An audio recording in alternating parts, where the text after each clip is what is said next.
You really can't be competitive in an enduro if you're racing blind and other people aren't. First steep section! Tried both lines, high line, low line. So the question is, which is faster? Ooh, she hit it perfectly. Trying to control your speed and hit the corners well. There's a lot going on and a lot that is worth looking at.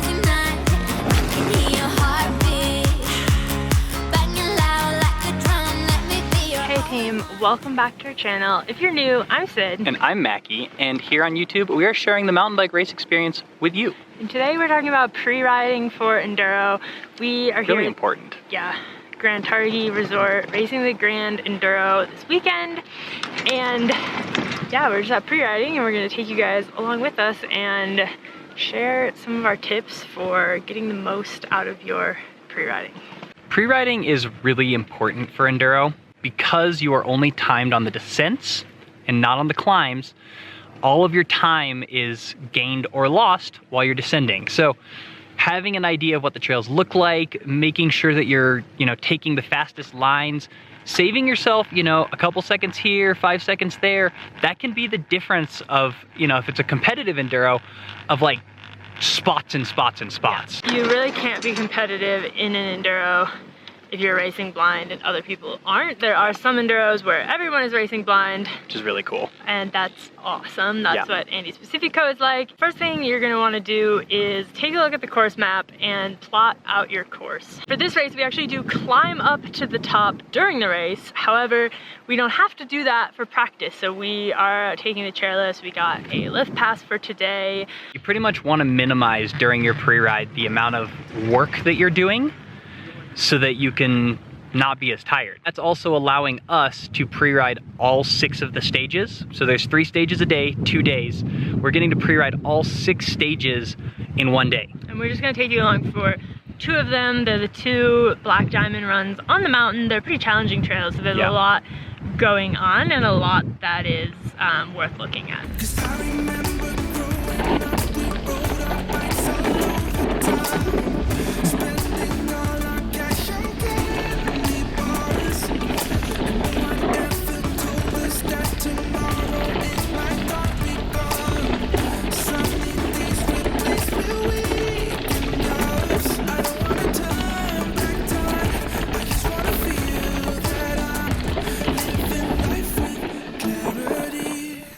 The first section.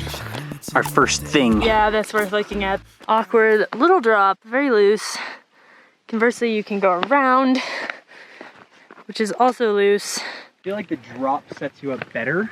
It does seem to be a bit better, doesn't it? Because the outside, you basically like turn slightly left before turning right on the next corner, whereas this one you go straight into it and just curve to the right. You want to ride it? Show us how it's done. The thing that makes this section hard is the entrance is really quite terrible.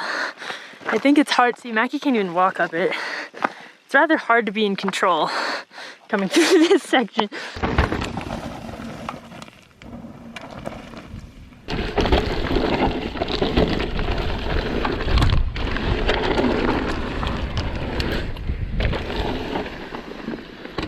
So as we mentioned, this is a 2-day race, Saturday and Sunday. Each day has 3 stages. That's 6 stages. That's a lot of stages to remember. If you're just here and you have like a day to practice, 2 days to practice, there's no way you're gonna memorize every single one. So instead, you kind of ride it, and things that like ride fairly well, or you like automatically take the good line, you're like, great. And then you stop and choose a couple sections to work on.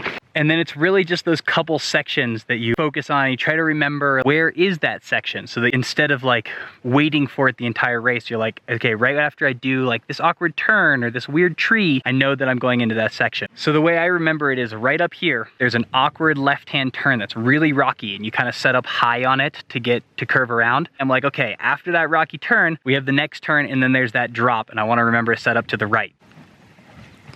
Oh yeah, better speed that time. So this is the part where we're just gonna ride until we see another feature that we feel like we need to check out.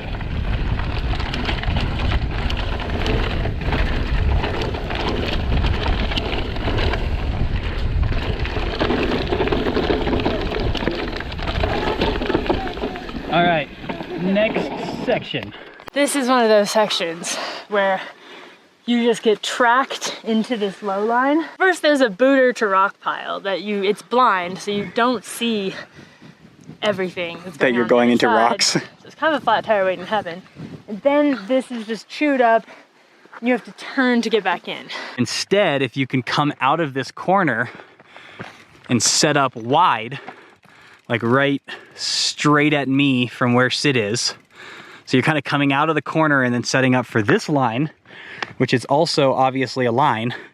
Then you have this nice straight shot out, and then you're still making the right-hand turn at the end, but you're avoiding making that turn, and you're avoiding all that rocky stuff. It's just figuring out how to remember where that line is. So let's go up here and check that out. I think the way I'm gonna remember it is that snow fence right there. We just went past the snow fence, and then there's these trees on your left, and as you come out of that turn, you wanna stay up on the right. All right, Sid, show us how it's done. Coming out of the corner and set up perfectly. You'll see how smooth that was. She didn't have a bunch of rocks she had to deal with, and then was able to go right into the next section. We're probably gonna choose like 3, maybe 4 spots to remember the line. And besides that, you just ride it.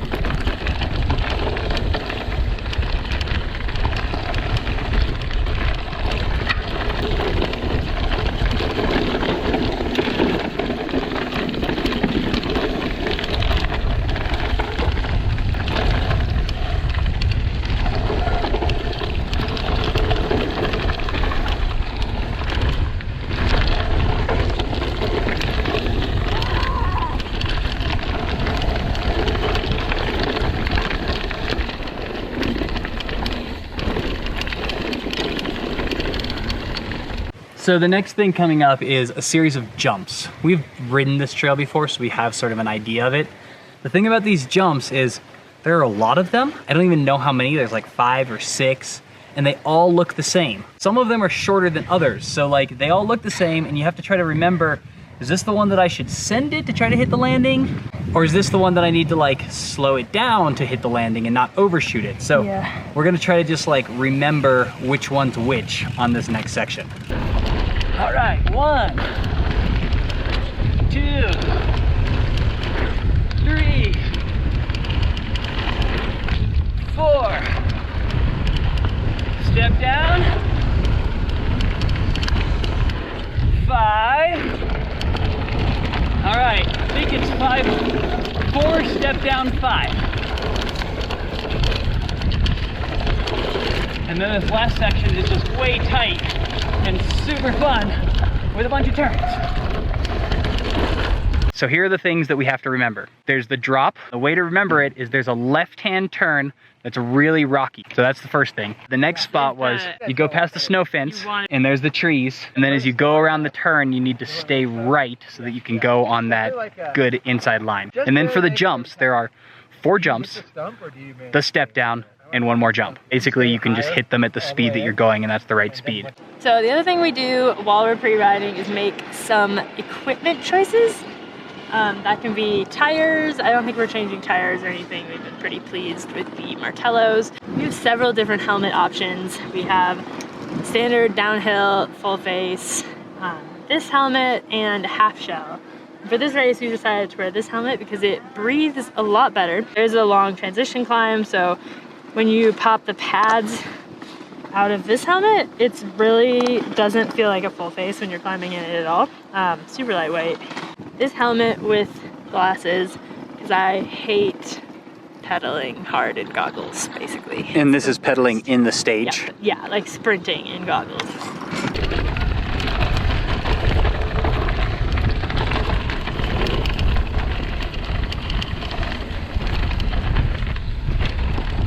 The first thing that we're going to take a look at is not actually even a line choice thing. You only have one option. You are coming down from there, you go over here.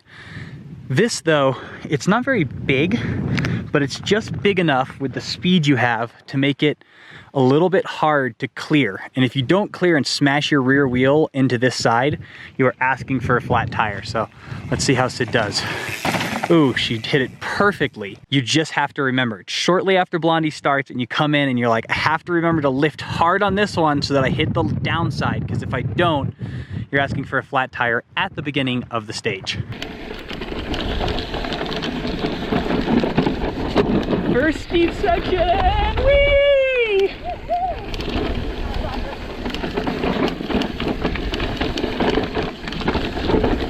Okay, the run is appearing somewhat. Yes. So as you guys can see, there's not a whole lot of line choice. There's a little bit here staying inside, but really you're just trying to control your speed and hit the corners well because it's steep, steep, steep, steep. Nice. Oh, it's not sleeping.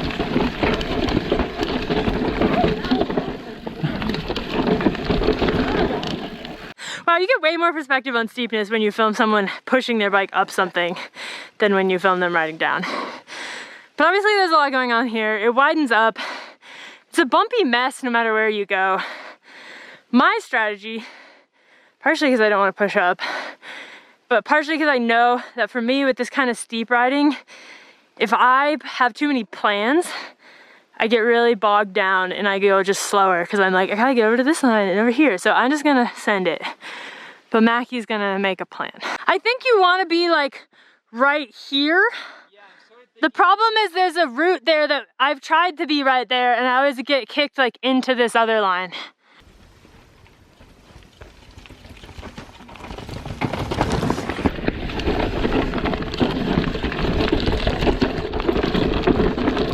I felt like this line was really good and it set me up good down there to like sort of pop up and go around the tree.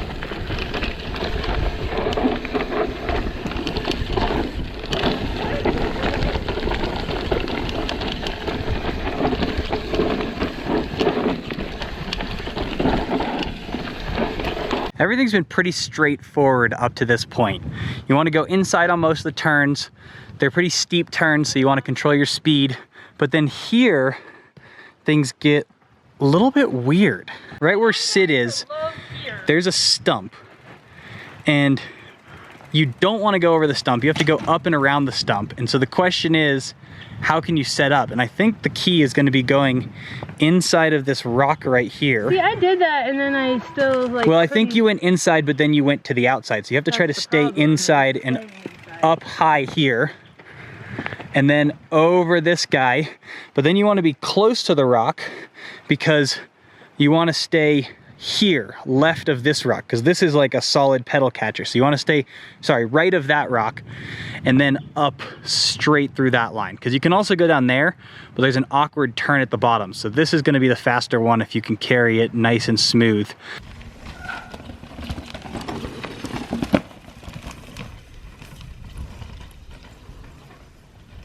Mackie's decided that maybe this beeline with the hole is actually kind of fast after all. I feel like that's something you have to learn really quickly with enduro racing. Harder is not always faster. If parks haven't, or trail systems haven't built their trails with the idea that like the beeline needs to be slower, often the beeline is just easier, which is also faster. May or may not be the case here. I think there's a bit of a hole that's gonna be hard to come out of, but yeah, we'll see. Tried both lines, high line, low line. Benefits of the low line is that there aren't all these rocks. There's basically no rocks in the low line and you come out straighter. Whereas on the upper line, you have to turn as you're coming out the bottom. But as Sid pointed out, it's flatter at the bottom there, like almost uphill. So the question is, which is faster?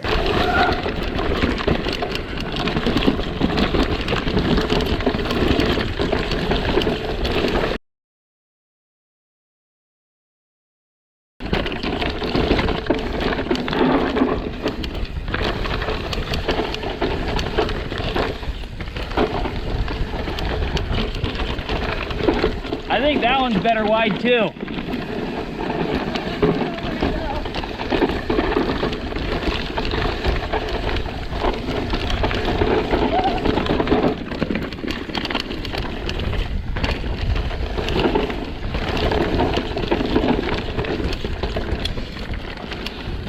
There's the very first thing that you just want to make sure you clear so you don't flat. And then there was that upper line or lower line that I rode both of them, and we decided that the lower line was faster. And then on Blondie, the thing to remember is you want to go inside on all the turns before that spot we were just talking about, where there's the upper and the lower line. and then you want to go outside on all the turns after that. Hopefully that was helpful for you guys. As you saw, it wasn't like we stopped a ton on those trails. We have ridden a lot of these trails before. We did do this race last year. That said, even when we're riding a trail for the first time, we don't stop a lot. We stopped, I think, twice per trail to like figure out what was the better line. And those were the two hardest trails. So the cross-country trails, we rode those already. And on those ones, we didn't even stop. We just like rode it through and everything was pretty straightforward. And the more you ride and the more you race and the more you race enduro, the better a sense you get from like looking at lines while you're riding into them, what's going to be faster. Like there were some multiple lines up there that we didn't even need to look at. Practice makes perfect. Go out there, have fun, race your bicycle. That's really what it's all about. If this weekend's race video is out, we'll put it right there. If not, we're gonna cover Sid's head and you can check out last year's video from this race. Don't forget to be more awesome and we will see you guys shortly right over there.